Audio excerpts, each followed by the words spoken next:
சற்று முன் கிடைக்கப்பெற்ற மிக மிக முக்கியமான செய்தி ஒன்று வெளியாகியிருக்கு. பாஜகவின் முரட்டு அடிமையாக எடப்பாடி பழனிசாமி, உதயநிதி ஸ்டாலின் பங்கம். சட்டமன்ற தேர்தல் அறிவிப்பிற்கு குறுகிய காலமே இருக்கு. ஆட்சியை தக்க வைப்பதற்கு திமுக பல்வேறு வியூகங்களை வகுத்து வருது. கட்சி ரீதியாகவும் ஆட்சி ரீதியாகவும் பல்வேறு நடவடிக்கைகளோட களத்தில் வேகம் காட்டிட்டு வராங்க. ஒன்றிய அரசை கண்டிக்க வேண்டிய எதிர்க்கட்சி தலைவர் எடப்பாடி பழனிசாமி பாஜகவின் முரட்டு அடிமையாக இருந்து பட்ஜெட்டை வரவேற்கிறார். நிதி, கல்வி என ஒன்றிய பாசிச பாஜக அரசு தமிழ்நாட்டுக்கு பல்வேறு வகைகளில் தொல்லை கொடுத்து வருது என்று துணை முதலமைச்சர் உதயநிதி ஸ்டாலின் குற்றம் சாட்டியிருக்கார். அதாவது 2026 தமிழ்நாடு சட்டமன்ற தேர்தல் அறிவிப்பு விரைவிலே வெளியாக இருக்கு. தமிழ்நாட்டில் திமுக, அதிமுக, தாவேகா, நாம் தமிழர் என்று 4 முனை போட்டி நிலவி வருகிறது. கூட்டணிகளில் கிட்டத்தட்ட இறுதி செய்யப்பட்டுவிட்டன.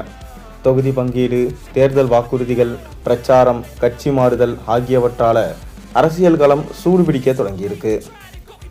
பாஜக அரசு பல்வேறு வகையில் தொந்தரவு அளிச்சுட்டு வருது. நிதி உரிமையையும் மொழி உரிமையையும் பறிக்கிறாங்க. மீண்டும் புதிய கல்விக் கொள்கையை கொண்டு வந்து நம் மாணவர்கள் மீது இந்தி மற்றும் சமஸ்கிருதத்தை திணிக்க பார்க்கிறாங்க. தமிழ்நாட்டின் நிதி உரிமை தொடர்ந்து பறிக்கப்படுகிறது. சமீபத்தில் அறிவித்த ஒன்றிய பட்ஜெட்டில் தமிழ்நாட்டிற்கு எந்த திட்டமும் இல்லை. ஒன்றிய நிதி அமைச்சர் நிர்மலா சீதாராமன் தமிழ்நாட்டை சேர்ந்தவர் என்று பெருமையா சொல்வார். ஆனால் ஒரு திட்டத்தை கூட தரமாட்டார். தமிழ்நாடு என்கின்ற வார்த்தை கூட பட்ஜெட்டில் இடம்பெறவில்லை. ஒன்றிய அரசு பல வழிகளில் தமிழ்நாட்டை வஞ்சிக்கிறது.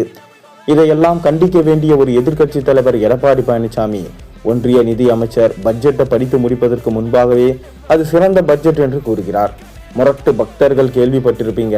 பாஜகவின் முரட்டு அடிமையா எடப்பாடி பழனிசாமி இருக்கார். எத்தனை பழைய அடிமைகள், புதிய அடிமைகள் வந்தாலும் வருகிற சட்டமன்ற தேர்தலில் திமுக வெற்றி பெற்று தலைவர் மீண்டும் முதலமைச்சராக அமர்வது உறுதி.